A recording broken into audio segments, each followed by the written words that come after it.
기도하시겠습니다. 하루하루 시간마다 주님이 우리를 지켜주시고 보호해 주셔서 오늘 이 자리에 있게 하신 것을 감사드립니다. 아직 이 땅 위에 우리를 머물게 하심은 하나님을 더 깊이 알게 하시고 또 우리 생애를 통한 하나님의 선하신 뜻을 이해하며 그 뜻을 향하여 힘있게 나아갈 수 있는, 섬기고 봉사할 수 있는 기회를 주시려고 우리를 이 자리에까지 인도하여 주신 줄을 믿습니다. 날마다 주의 뜻을 헤아리며 그 뜻을 이루어드리는 저희 모두 되게 하여 주옵소서. 그러기 위하여 저희가 다시 하나님의 생명의 양식을 먹기 위하여 그 약속하신 말씀 위에 굳게 서기 위하여 이 자리에 함께 모였습니다. 진리의 영이신 성령께서 이 시간 전체에 기름 부어주시고 인도하여 주옵소서. 성도들의 모든 관계된 모든 것들을 다 온전하게 날마다 회복시키시는 살아계신 예수님의 이름으로 감사하며 기도합니다. 아멘. 오늘 하나님의 말씀 로마서 4장 18절부터 22절까지 읽으시면 좋겠습니다. 18절부터 22절까지. 아브라함이 바랄 수 없는 중에 바라고 믿었으니 이는 내 후손이 이가 되리라 하신 말씀대로 많은 민족의 조상이 되게 하려 하심이라. 그가 백세나 되어 자기 몸이 죽은 것 같고 사라의 태가 죽은 것 같음을 알고도 믿음이 약하여지지 아니하고 믿음이 없어 하나님의 약속을 의심하지 않고 믿음으로 견고하여져서 하나님께 영광을 돌리며 약속하신 그것을 또한 능히 이루실 줄을 확신하였으니 그러므로 그것이 그에게 의로 여겨졌느니라.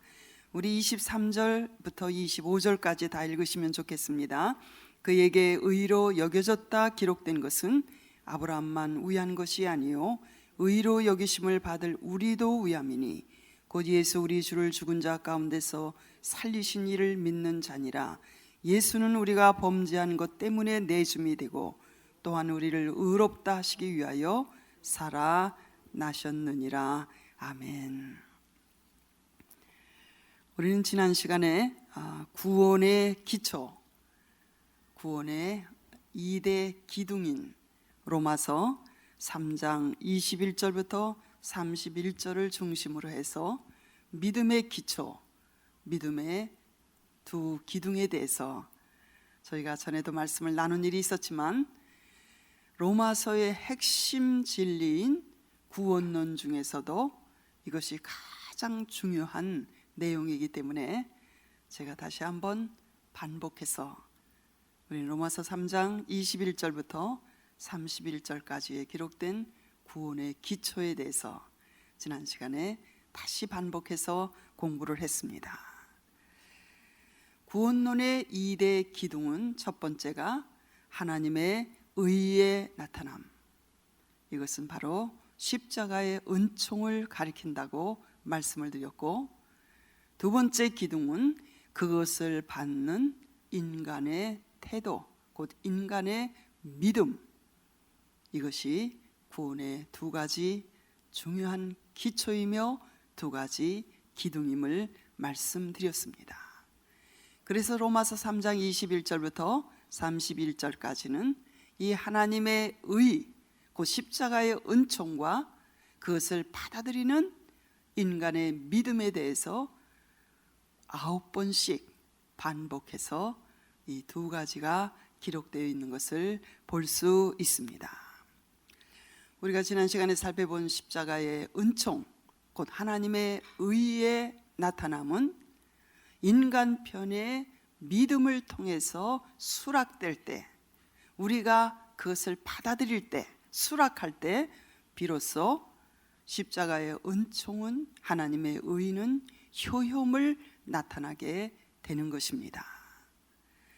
독생자의 피 흘리심이 우리를 의롭게 하시는 하나님의 조건이라면, 그러면 그에 대한 우리의 수락, 우리의 믿음은 인간편에 바로 구원의 조건이 되는 것입니다.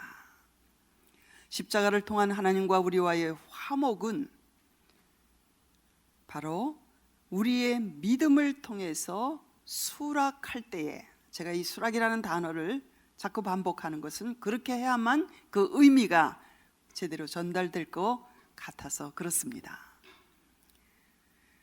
십자가를 통한 하나님과 우리 사이의 화평, 이 화목은 바로 우리의 믿음을 통해서 이것이 수락될 때에, 받아들여질 때에 비로소 진리가 될 수 있고, 이 믿음을 떠나서는 십자가의 은총이 아무리 크다 할지라도, 하나님의 의가 이렇게 크게 우리에게 주어졌다 할지라도 그것은 우리에게 아무런 효험도 아무런 의미도 가져올 수 없는 것입니다. 사도 바울은 3번에 걸쳐서 바로 우리의 믿음을 강조하고 있는데, 우리 한번 찾아보시기 바랍니다. 로마서 3장 22절입니다. 우리의 믿음이 얼마나 중요한지 같이 읽으시겠습니다. 곧 예수 그리스도를 믿음으로 말미암아 모든 믿는 자에게 미치는 하나님의 의인이 차별이 없느니라. 예수 그리스도를 믿음으로 말미암아 모든 믿는 자에게 효험을 나타내는 하나님의 의, 이것에는 유대인과 이방인 사이에 아무런 차별이 없다고 말씀하시고 있습니다. 로마서 3장 25절에 또 이 믿음을 강조하고 있는데요, 한번 25절 같이 읽으시겠습니다.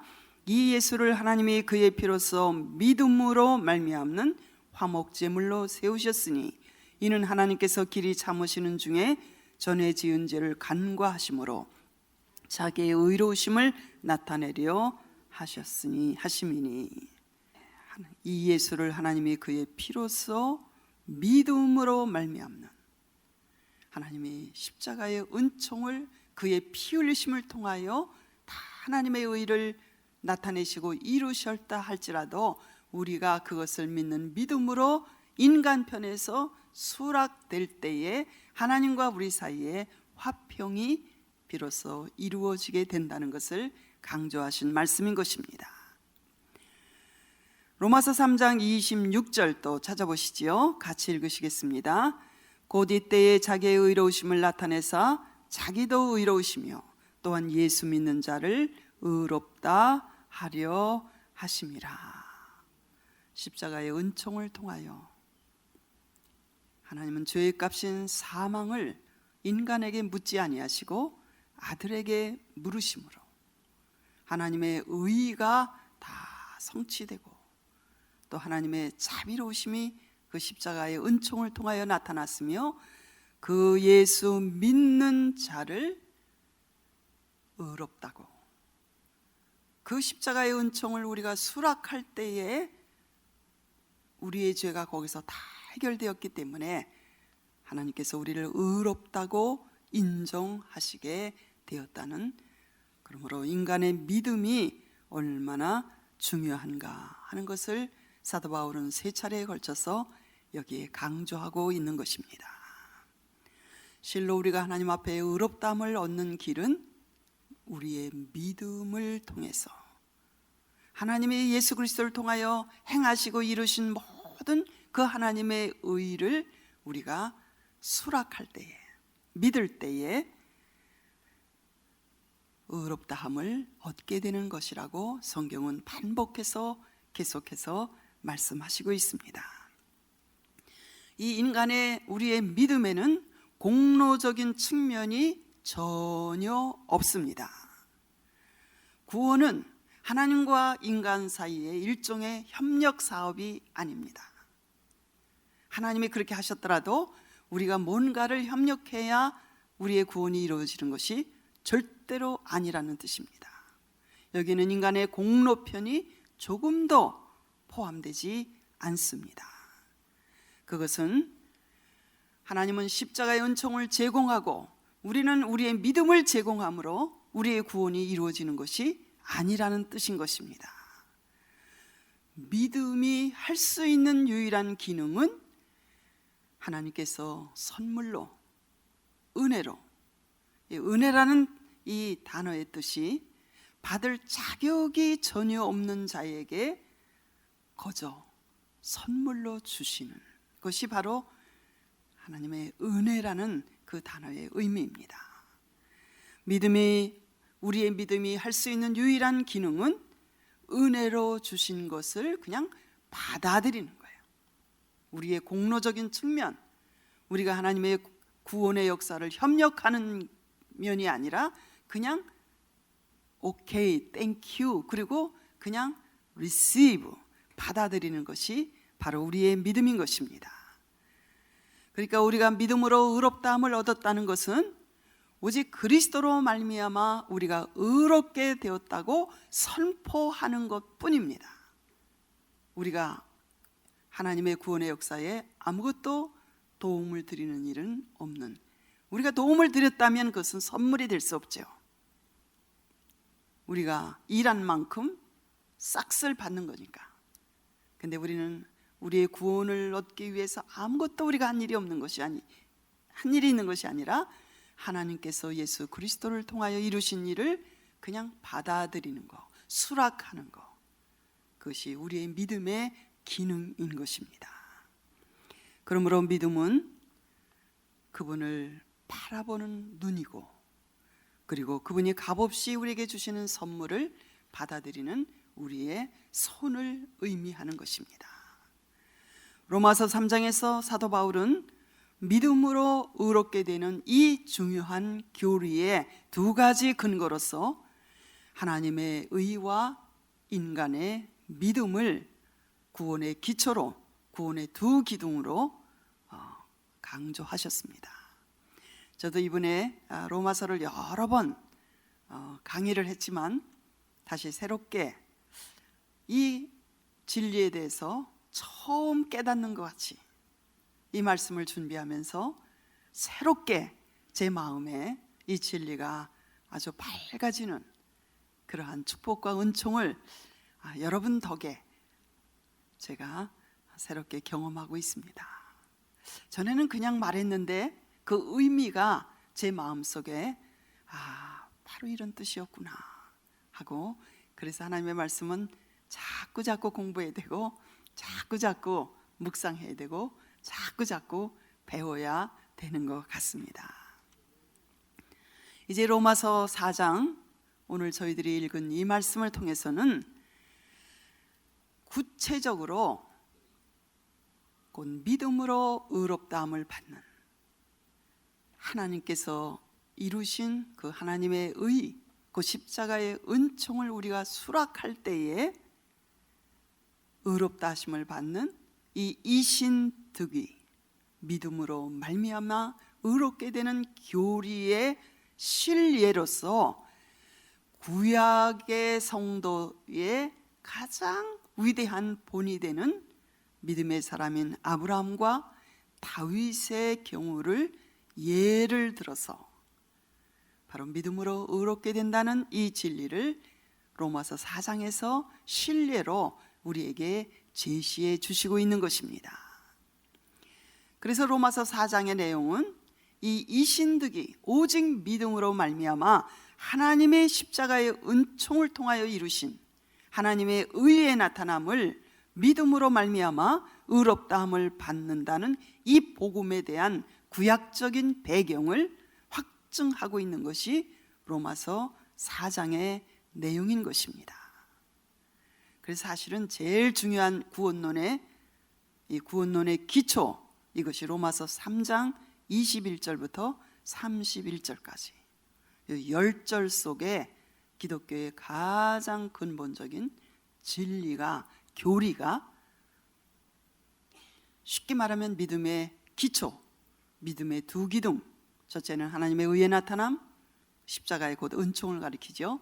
두 번째는 그것을 수락하는 인간편의 믿음, 이 두 가지가 9번씩이나 반복되어 기록되어 있는 구원론의 아주 알맹이 진수가 바로 로마서 3장 21절부터 31절까지고, 로마서 4장은 그러면 구약의 성도들은 어떻게 해서 구원을 받았는가, 그 실례로 아브라함의 경우, 다윗의 경우를 들어서 그들도 믿음으로 말미암아 의롭다함을 받는 이 이신득이의 복음을 우리에게 제시하고 있는 것입니다.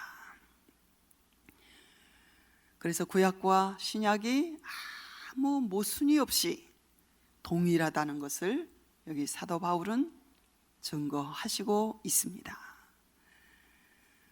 율법을 지킴으로가 아니라, 할례를 받음으로가 아니라, 누구든지 예수 그리스도를 믿음으로 나오는 자는 누구나 다 용서하시고 하나님께서 받아주셔서 새 생명을 얻는 길을 열어주시는 이 복음을 구약의 조상들의 예를 들어서 이 믿음으로 의롭게 되는 원리가 신약 성경에 처음 시작된 것이 아니라 구약 성경으로부터, 구약 성경에서부터 계속 되고 있다는 것을 증거하고 있는 것입니다. 다시 한번 제가 반복합니다. 구약에서는 행함으로 의롭다함을 얻고, 신약에서는 믿음으로 구원을 얻는 것이 아닌 것입니다. 구약에서는 율법을 지킴으로 구원을 얻고, 신약에서는 믿음으로 구원을 얻는 것이 아니라는 뜻입니다. 아브라함도 다윗도 오직 믿음으로 의롭게 되었다는 것을 하나님이 유일한 길로 열어놓으신 길이 바로 그 길뿐이라는 것을 여기 사도 바울은 로마서 4장에서 강조해 주시고 있습니다. 아브라함이 의롭다함을 얻은 것은 그의 행위에 있는 것이 아니라, 바로 할례에 있는 것이 아니라, 율법을 지킴으로 있는 것이 아니라 오직 믿음에 있음을 로마서 4장 전체는 밝히고 있습니다. 그러므로 믿음으로 의롭게 되는 이 신구약 성경을 관통하고 있는 영원한 진리, 곧 이신득이의 복음은 신약이나 구약이나 똑같이 유일한 진리가 된다는 것을 말씀하시고 있습니다. 자, 우리 성경을 찾아보시죠. 그러면 로마서 4장 2절부터 3절입니다. 그러면 아브라함은 어떻게 해서 하나님 앞에 의롭다함을 얻게 되었는지 2절과 3절입니다. 같이 읽으시겠습니다. 만일 아브라함이 행위로서 의롭다 하심을 받았으면 자랑할 것이 있으려니와 하나님 앞에서는 없느니라. 성경이 무엇을 말하느냐? 아브라함이 하나님을 믿음에 그것이 그에게 의로 여겨진 바 되었느니라. 이렇게 말씀하시고 있습니다. 성경이 무엇을 말하느뇨? 자, 이제 로마서 4장 2절과 3절을 편채로 그대로 창세기 15장 6절을 찾아보시기 바랍니다. 인간이 타락한 이후에 의롭다함을 받은 최초의 선포, 성경에 선포된 것이 아브라함에게 선포되었는데 이것이 창세기 15장 6절에 기록되어 있습니다. 같이 읽으시겠습니다. 아브라함이 여호와를 믿으니 여호와께서 이를 그의 의로 여기시고. 우리 다시 한번 읽으시겠습니다. 아브라함이 여호와를 믿으니 여호와께서 이를 그의 의로 여기시고. 아브라함이 할례를 행함으로, 율법을 행함으로 도덕적이고 윤리적인 행위를 통해서 하나님 앞에 의롭다 하심을 얻은 것이 아니라 여기 15장 6절에는 아브라함이 여호와를 믿으니, 믿음으로 하나님께로부터 의롭다 하심을 얻은, 인류가 타락한 이후에 최초의 자연인 인간이, 범죄하고 타락한 인간이 하나님 앞에 의롭다 하심을 여기심을 얻는 최초의 선포가 여기 창세기 15장 6절에 믿음으로 의롭다 하심을 얻었다고 선포되어 있는 것입니다. 우리가 아는 대로 아브라함은 유대교도 기독교도이구나, 회교도이구나, 모든 사람들에게 신앙의 모범으로 존경받고 있는 분입니다. 그래서 마태복음을 기록한 기자인 마태는 예수 그리스도의 메시아이신 예수 그리스도의 2대 조상으로 마태복음 1장 1절에 이렇게 기록되어 있죠. 아브라함과 다윗의 자손, 예수 그리스도의 세계라. 아브라함과 다윗을 메시아의 2대 조상으로 여기 족보에 기록하고 있는 것을 우리는 마태복음 1장 1절에서 볼 수 있는 것입니다. 아브라함은 이스라엘 민족, 곧 유대인의 최초의 유대인이에요. 이스라엘 민족을 형성하게 된 최초의 사람입니다. 제가 시간이 없기 때문에 그래도 찾아보십시다. 이사야서 51장 아주 중요한 말씀이 기록되어 있습니다. 이사야서 51장 1절과 2절입니다. 의를 따르며 여호와를 찾아 구하는 너희는 내게 들을지어다.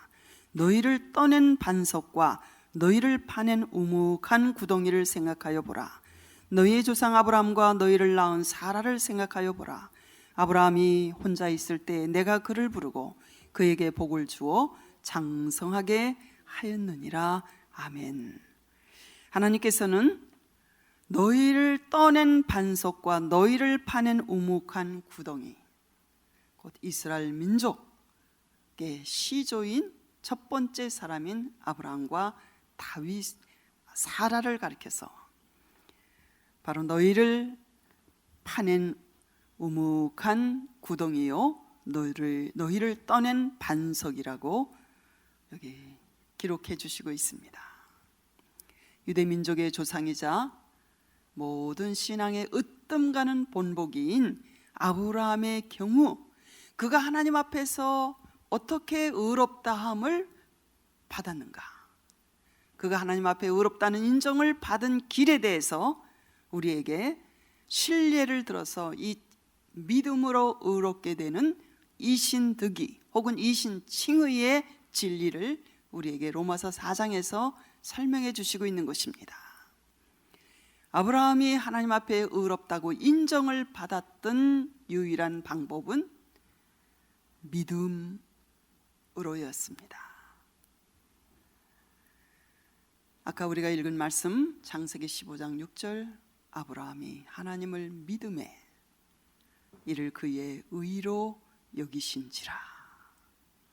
아브라함이 의롭다함을 받은 방법은 행위에 있었던 것이 아니라, 율법을 지킴으로가 아니라, 할례에 있었던 것이 아니라 하나님을 믿는 믿음으로. 그럼 하나님을 믿는 믿음이 아브라함의 경우에는 구체적으로 어떻게 하나님을 믿는 믿음으로 의롭다함을 받았는지, 이것이 로마서 4장에 계속 설명되어 있는데 그것에 대해서 우리가 오늘 공부하면서 우리가 나도 그런 신앙을, 아브라함이 지녔던, 그래서 의롭다함을 받은 그 신앙, 동일한 신앙, 기독교의 본질인 그 신앙을 나도 확실하게 가지고 있어야 되겠다. 이것을 우리가 이 시간 공부하는 시간입니다. 아브라함이 하나님을 믿음에 이를 그의 의로 여기신지라. 여기 여기신지라라는 이 단어에 대해서 우리가 어텐션, 집중할 필요가 있습니다. 여기셨다는 말은 그렇게 하나님께서 계산해 주셨다는 뜻이에요. 그렇게 생각해 주셨다는 뜻입니다. 그렇게 그냥 카운트, 따져 주셨다는 뜻이에요. 그렇게 평가해 주셨다는 뜻이에요. 누가? 하나님께서 아브라함을. 그러니까 이 말씀을 의롭다함을 의롭게 저에게 의로 여기신 바 되었느니라 할 때, 이 여기신 바라는 단어의 뜻은 아브라함이 하나님을 믿을 때에 완전한 의로운 사람으로 확 변화시켜 주셨다, 이런 뜻이 아니에요. 구원은 성령의 역사로 말미암아 초자연적인 역사로 하나님과 우리 사이에 십자가의 은총을 우리가 믿음으로 수락할 때에 단번에 구원이 우리에게 이루어지지만 완전히 우리의 영과 혼과 몸이 성화에 이르는 길은 단번에 이루어지는 것은 절대로 아닙니다. 그러므로 아브라함이 여호와를 믿으니 이를 그의 의로 여기신지라, 이 여기셨다는 단어의 뜻은 그가 단번에 완전하게 의로워졌다는 뜻이 아니라 하나님께서 실제로는 그렇지 않지만 그렇다고 평가해 주시고 여겨 주시고 그렇게 따져 주시고 그렇게 생각해 주시고 계산해 주셨다는 뜻입니다. 이해가 되시면 우리 한번 아멘 하실까요? 다시 말해서 아브라함이 하나님 앞에 의롭다함을 얻을 정도로 그의 인격과 그의 행동이 갑작스럽게 완전해지는 변화가 일어난 것이 아니라 단지 하나님과의 관계에 있어서 십자가의 은총을 통하여 하나님의 의의 나타남을 통하여 하나님과 아브라함 사이에 화평이 이루어져서 아브라함의 연약함을 통한 죄의 값이 십자가 위에서 다 지불되었기 때문에 그렇게 하나님의 의를 입혀주심으로 의롭다고 여기시고 카운트해 주시고 인정해 주시고 따져주시고 그렇게 생각해 주시게 되었다는 뜻인 것입니다. 그래서 로마서 4장에 강조하고 있는 것은 아브라함이 행위로 의롭다함을 얻은 것이 아니라는 것이죠. 믿음의 조상인 아브라함도 행위로 말미암아서는 그는 하나님 앞에 의롭다함을 얻을 수 없는 그런 사람이었다는 뜻인 것입니다. 그러면 아브라함은 그렇다 치고 메시아의 2대 조상 중에 한 사람으로 마태복음 1장 1절에서 거론하고 있는 다윗의 경우는 어땠는가? 자, 로마서 4장으로 다시 돌아갑니다. 로마서 4장 4절입니다. 다윗의 경우는 어땠는지, 일하는 자에게는 그 싹시 은혜로 여겨지지 아니하고 보수로 여겨지거니와 이 일을 아니할지라도 경건하지 아니한 자를 의롭다 하시는 이를 믿는 자에게는 그의 믿음을 의로 여기시나니, 일하는 것이 없이 하나님께 의로 여기심을 받는 사람의 복에 대하여 다윗이 말한 바, 불법이 사함으로 받고 죄가 가리워짐을 받는 사람들은 복이 있고 주께서 그 죄를 인정하지 아니할 사람은 복이 있도다 함과 같으니라. 아멘. 다윗의 경우에도 다윗이 기록한 시편 32편 1절 이하를 인용해서 사도 바울은 허물의 사함을 받고 그 죄를 가리우심을 받는 자는 복이 있도다. 이것은 다윗도 정말 용서받을 수 없는, 사람으로서는 행할 수 없는 악한 죄를 범한 사람이잖아요. 예를 들면 그가 밧세바와 동침한 후 그의 악한 죄를 가리우고자 밧세바가 임신하니까 그의 충성스러운 신하 우리아를 랍바라는 지금의 시리아의 수도, 요르단의 수도죠. 거기를 다윗의 부하들이 가서 공격할 때에 전쟁의 맨 앞줄에 세워서 죽도록 만든 간음죄에다가 살인죄, 고의적인 살인죄, 이런 용서받을 수 없는 큰 죄를 범했으나 그가 하나님 앞에 눈물로 회개했을 때 하나님의 용서를 받았죠. 자비와 긍휼을 받았죠. 그래서 여기 다윗은 일하고 싹스를 받는 것은 당연히 받을 것이지만 일하는 것이 아무것도 없는데도 이 싹스를 받는 사람의 행복에 대해서 시편 32편을 통해서 다윗은 기록하면서 하나님 앞에 의롭다함을 받는 길은 그 허물의 사함을 받고 불법의 용서함을 받는 길은 바로 은혜로, 선물로, 믿음으로 되는 길이라는 것을 다윗도 여기에 고백하고 있는 것입니다. 그러므로 아브라함이 하나님으로부터 의롭다함을 선포받은 그 시점이 언제냐? 할례를 받은 후인가? 혹은 그 이전인가? 율법을 받고 그 율법을 지킨 이후에 의롭다함을 받은 것인가? 아니면 그 이전인가? 이것을 사도 바울은 로마서 4장 9절에서 이렇게 우리에게 기록해 주시고 있는데 찾아보시겠습니다. 9절부터 11절까지 같이 읽으시겠습니다. 그런즉 이 복이 할례자에게냐 혹은 무할례자에게도냐? 무를 우리가 말하기를 아브라함에게는 그 믿음이 의로 여겨졌다 하노라. 그런즉 그것이 어떻게 여겨졌느냐? 할례시냐 무할례시냐?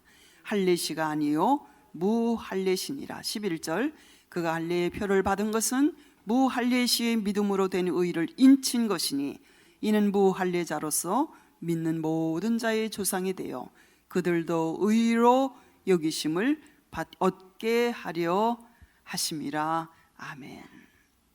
여기 사도 바울은 우리가 하나님 앞에 의롭다 여기심을 받는 길에 대해서 할례가 아무 상관이 없다는 것을, 아무 관계가 없다는 것을 단정하고 있습니다.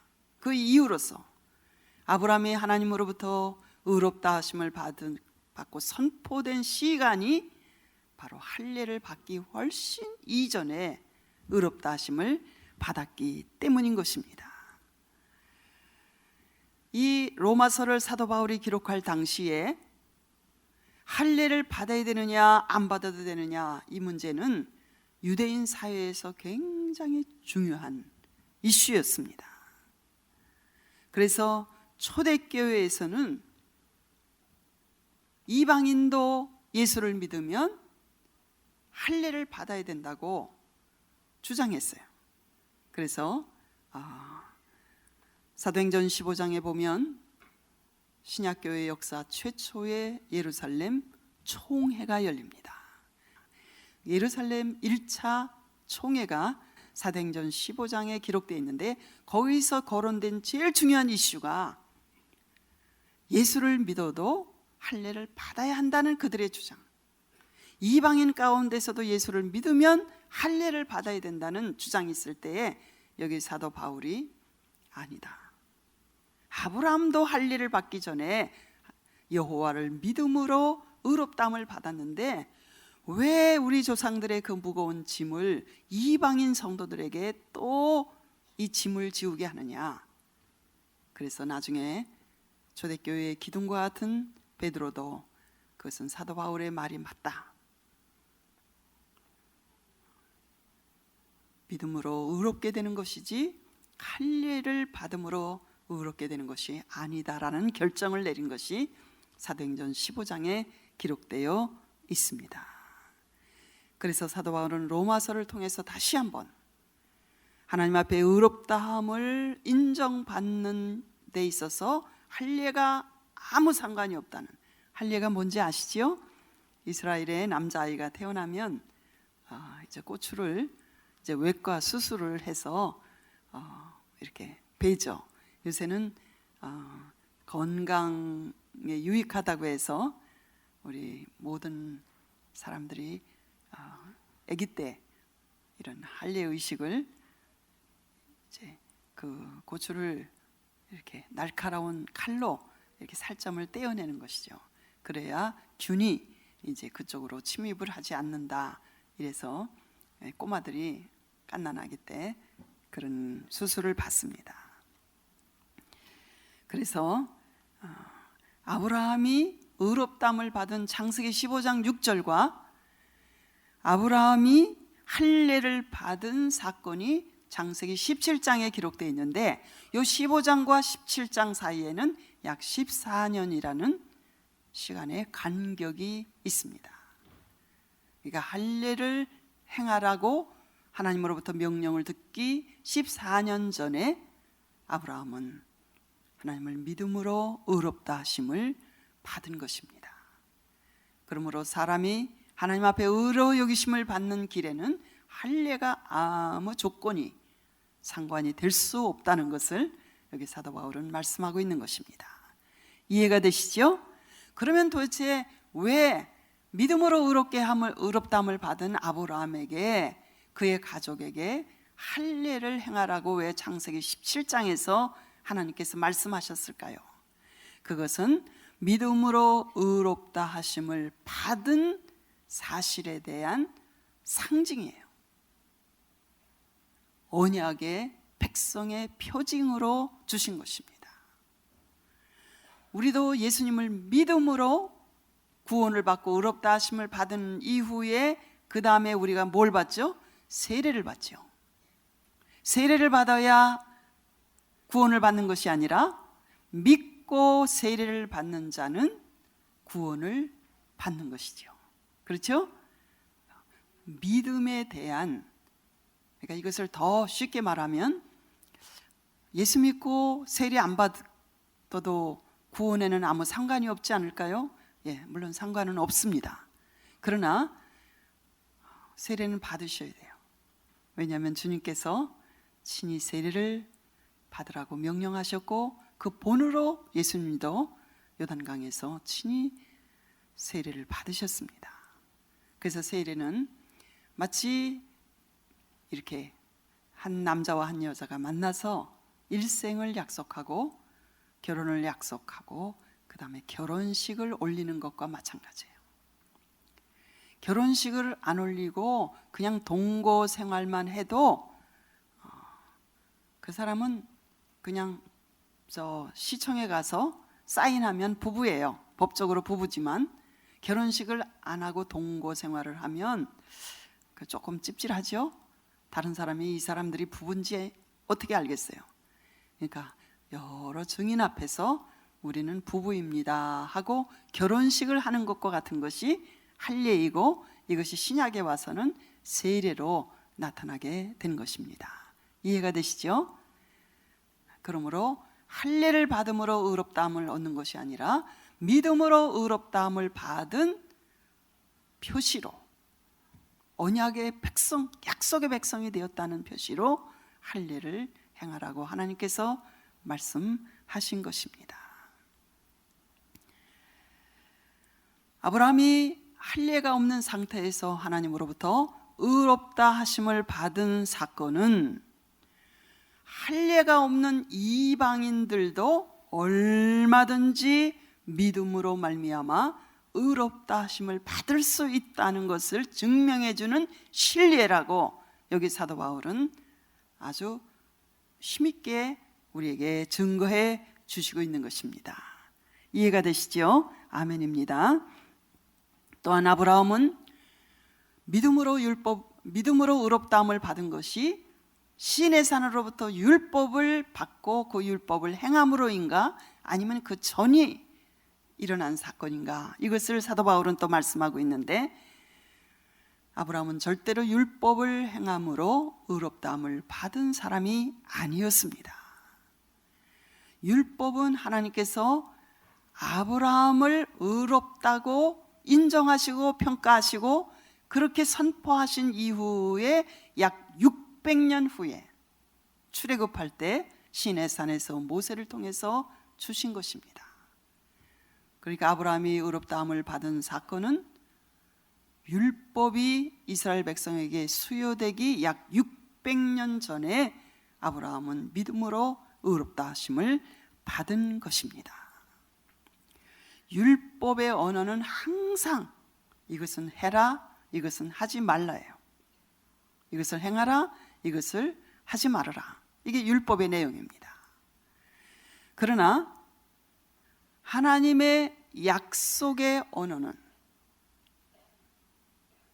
내가 이렇게 할 거다, 이렇게 하시는 거예요. 하나님께서 내가 너희를 위해서 이렇게 할 거다 약속하시는 것이, 이것이 바로 우리의 신약에 또 구약에 동일하게 그것에 대한 우리의 믿음을 요구합니다. 아브라함이 하나님의 약속을 믿음으로 의롭다함을 받은 것이지 할례를 행함으로 율법을 행함으로 의롭다함을 얻은 것이 아니라는 것이죠. 그래서 율법은 이것을 하라 하지 말라, 그것을 완전히 지킴으로 의롭다함을 얻을 육체가 없는데, 약속의 언어는 하나님 편에서 내가 이렇게 하리라 하실 때 그 하나님의 약속은 언제나 우리에게 우리의 믿음을 요구하는 것입니다. 하나님께서는 아브라함에게 약속하셨어요. 어느 때에 아브라함이 하나님 앞에 의롭다함을 얻었냐면 창세기 15장 6절에서 얻었는데, 어느 날 별빛이 빛나는 밤에 하나님께서 이상 중에 아브라함에게 찾아오셔서 약속하셨어요. 내가 너를 복준다. 내가 너에게 자식을 주고 이 가나안 땅을 영원한 기업으로 준다. 약속이에요. 내가 이렇게 한다. 내가 너한테 준다. 아브라함이 그것을 믿음에 하나님께서 그것을 그의 의로 여기셨어요. 아브라함이 한 거 아무것도 없어요. 하나님 편에서 약속하신 것을 그냥 수락한 거예요. 받아들인 것입니다. 그런데 아브라함은 어떤 상황에서 그 약속을 믿었느냐, 이게 바로 오늘 우리가 공부할 포인트입니다. 아브라함의 그 의롭다 하심을 받았을 때에 그 아브라함이 지녔던 믿음, 그는 자기의 믿음의 대상이신 하나님을 신뢰하는 믿음이 있었어요. 그 하나님은 죽은 자도 살리시고 없는 것을 있는 것 같이 부르시는 하나님. 이거 굉장히 중요한 말씀입니다. 아브라함은 자기 믿는 하나님을 어떤 하나님으로 믿었느냐 하면 아무것도 없는 것에서 있게 하시는 창조의 하나님이심을 믿었어요. 전능의 하나님이심을 믿었어요. 그리고 죽은 자도 살리실 수 있는 부활의 권능을 지니신 하나님으로 믿었어요. 이것이 바로 아브라함이 지녔던 하나님을 믿는 신앙의 내용입니다. 그래서 우리가 하나님의 약속을 믿으려면, 하나님의 내가 너희를 위해서 이렇게 아들을 보내서 너희 죄를 용서해 줄 거다, 이런 하나님의 약속을 믿으려면 바로 그분의 능력, 아무것도 없는 것 가운데서 창조하신 전능의 하나님, 죽은 자도 살리실 수 있는 부활의 능력의 하나님, 그럴 뿐만 아니라 그 약속을 능히 지키실 수 있는 능력의 하나님, 그 약속을 반드시 그렇게 하실 것이라고 믿는 그의 신실하심을 믿는 믿음, 이것이 바로 아브라함이 지녔던 하나님을 믿는 그의 믿음이었습니다. 아브라함의 믿음의 기초를 이루고 있었던 그 믿음은 이거예요. 하나님이 아무것도 없는 것 가운데서도 창조하실 수 있는 하나님, 죽은 자도 살려내실 수 있는 부활의 권능을 지니신 하나님,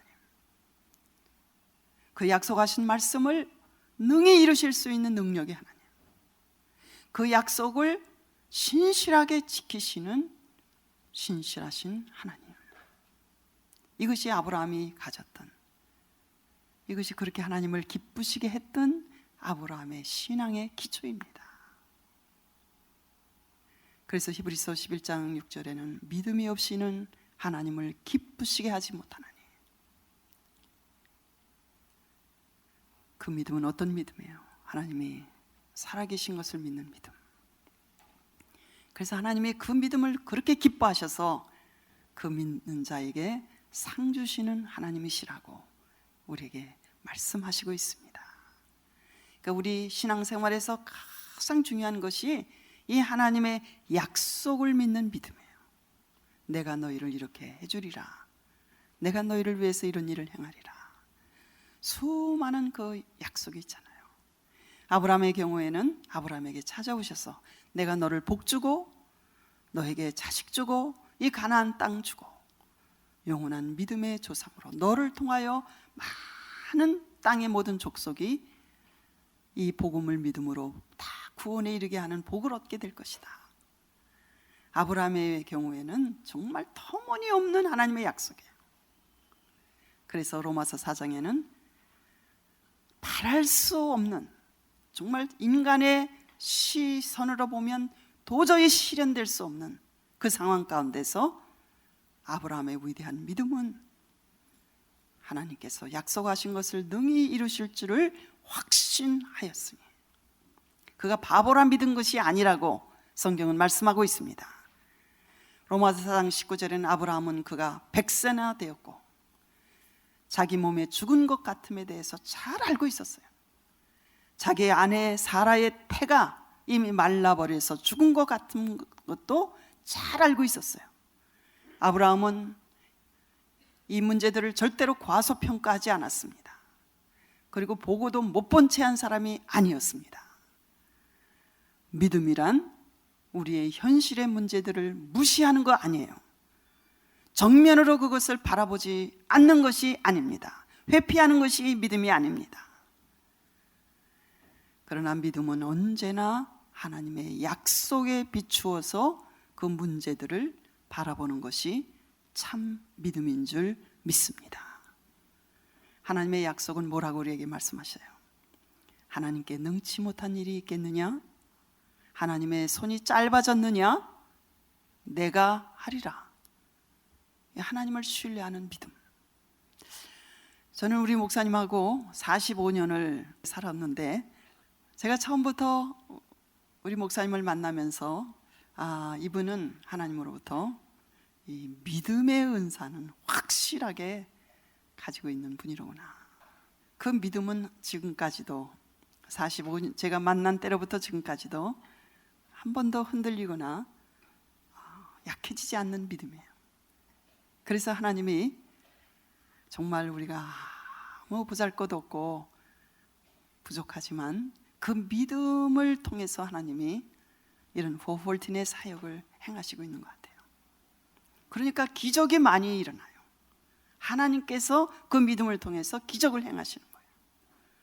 저는 목사님하고 같이 이렇게 일생을 살면서 정말 놀라운 기적이 많이 일어나는 것을 여러 번 체험했어요. 그것은 우리 자신의 능력을 통해서가 아니라 하나님의 약속을 믿는, 하나님을 신뢰하는 믿음을 통해서 하나님께서 기사와 기적을 행하시는 분이신 것을 저는 너무나 생생하게 체험하면서 살아가고 있습니다. 아브라함은 하나님의 약속의 능력을 안 사람이었어요. 그렇기 때문에 그는 어떤 경우에도 그의 믿음이 약하여지지 않았다고 성경이 기록하고 있습니다.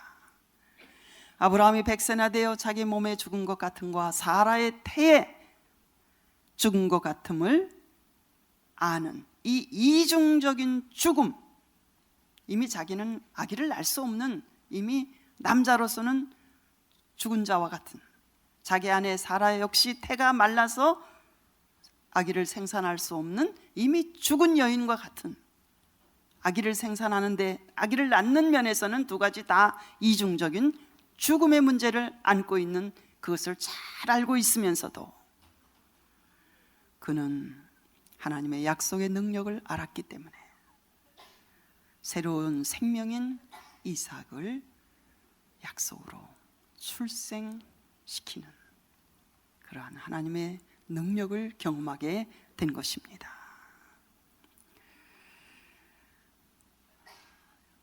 그것은 바로 창조의 행위인 동시에 하나님의 부활에, 이삭을 또 바치라 그럴 때 바쳤을 때 하나님께서 그를 다시 살려내시고 죽지 않게 하시고 다른 어린 양을 제물로 받으신 것, 이것은 히브리서 11장에는 비유컨대 죽은 자를 도로 받은 것이나 마찬가지다. 이렇게 말씀하셨습니다.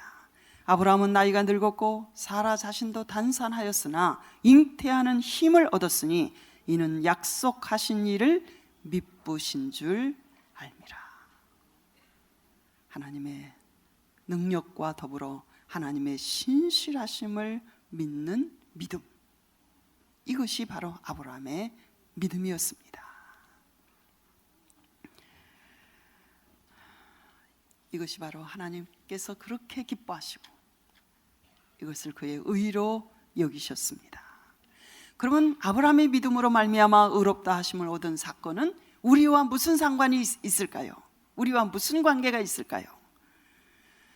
저에게 의로 여기셨다 기록된 것은 아브라함만 위한 것이 아니라 의로 여기심을 받을 우리도 위함이니 곧 예수 우리 주를 죽은 자 가운데서 살리신 자를 믿는 자니라. 믿음으로 의롭다 하심을 얻는 이 원리는 모든 믿는 자에게 적용이 되는, 구약시대나 신약시대나 아무 차별이 없이 적용이 되는 영원한 진리입니다. 왜냐하면 성경의 하나님은 어제나 오늘이나 영원토록 동일하신 분이시기 때문입니다. 그래서 이 이삭의 출생 사건과 예수 그리스도의 부활 사건을 사도 바울은 이 로마서 4장에서 연결시키고 있습니다.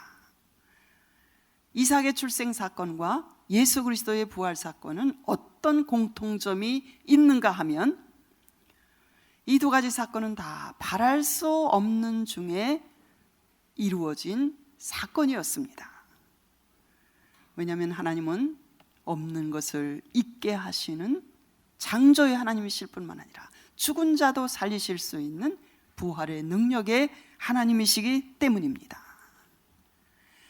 그래서 예수님도 죽은 자 가운데서 하나님의 능력으로 다시 살리셨잖아요. 이삭도 도저히 출생할 수 없는 상황에서 아브라함의 죽은 것 같은 것과 사라의 태의 죽은 것 같은 상황에서 출생하게 하셨잖아요. 없는 것 가운데서 있게 하시는 창조의 능력으로 이삭을 이미 마음으로 믿음으로 바쳤을 때에 그를 죽이지 아니하시고 도로 살려서 받은 것은 바로 부활이나 마찬가지다. 그래서 예수님의 부활과 이삭의 출생과 그의 도로 돌려주심을 하나님의 부활 사건으로 사도 바울은 연결하면서 아브라함의 믿음은 앞으로 실현될 자기의 이삭의 후손으로 오실 예수 그리스도를 믿음으로 구원을 의롭다함을 받았고, 우리는 이미 2000년 전에 십자가 위에서 예수 그리스도를 통하여 하나님께서 이루신 구원의 사건을, 과거의 사건을 뒤돌아보면서 믿음으로 우리가 수락할 때에 하나님의 약속을 믿는 이 믿음으로 우리는 의롭다함을 얻게 된다는 것입니다. 이제 마지막 이 말씀을 마치면서 저는 한 가지 질문을 여러분에게 드립니다. 아브라함의 신앙의 본질은 무엇을 쫓아가는 믿음이었나요? 창세기 12장 마지막 절이 말씀하고 있죠. 아브라함은 여호와의 말씀을, 약속을 쫓아가는 신앙이었고, 그의 조카 롯은 아브라함을 쫓아가는, 사람을 쫓아가는 신앙이었어요. 아브라함이 지녔던 이 본질적인 신앙, 하나님의 약속을 믿는 신앙, 그의 없는 것을 있게 하시는 창조의 하나님, 죽은 자도 살려내실 수 있는 부활의 하나님, 그 약속을 능히 이루실 수 있는 능력의 하나님, 약속하신 것을 끝까지 지키시는 신실하신 하나님. 아브라함의 위대한 믿음 다시 한번 강조합니다. 그때 기록된 성경이 있었던 것도 아니고, 신앙을 가르쳐주는 성경 교사가 있었던 것도 아니고, 상담해줄 무슨 상담자가 있었던 것도 아니고, 전 민족이, 모든 족속이 우상을 따라가는 시대에 홀로 이 하나님을 믿는 그의 신앙, 이 믿음, 이것이 하나님을 그렇게 기뻐하시고 그의 하나님이라 일컬음 받으심을 부끄러워하지 아니하시고 아브라함을 가리켜 나의 벗이라고 말씀하신, 이것은 우리에게도 동일하게 적용될 수 있는 것입니다. 아브라함이 지녔던 그 신앙을 우리가 갖고 있기만 하면 의롭다 하심을 얻을 뿐만 아니라 하나님을 기쁘시게 하는 저희가 될 줄 믿습니다.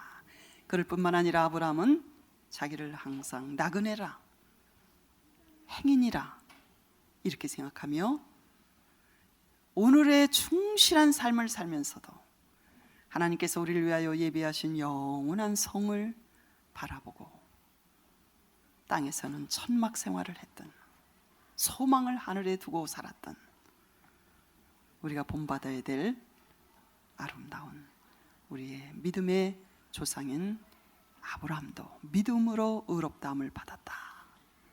하나님의 약속을 믿음으로. 오늘 참 좋은 공부를 했습니다. 여러분 덕에 저도 다시 한번 로마서를 깊이 다시 한번 공부하면서 저도 새롭게 이 말씀들이 밝아지는 그러한 축복을 여러분 덕에 경험한 것을 고맙게 생각합니다. 기도하시겠습니다. 기독교의 본질적인 참 믿음으로 의롭게 되는 이 영혼을 구약과 신약을 관통하는 진리에 대해서 저희들이 로마서 3장과 4장을 중심으로 깊이 공부할 수 있는 기회를 주신 하나님께 감사를 드립니다. 이 믿음의 길이 깊이 뿌리박게 하여 주셔서 하나님을 기쁘시게 하는 저희들 되게 하여 주옵소서. 예수님의 이름으로 기도합니다.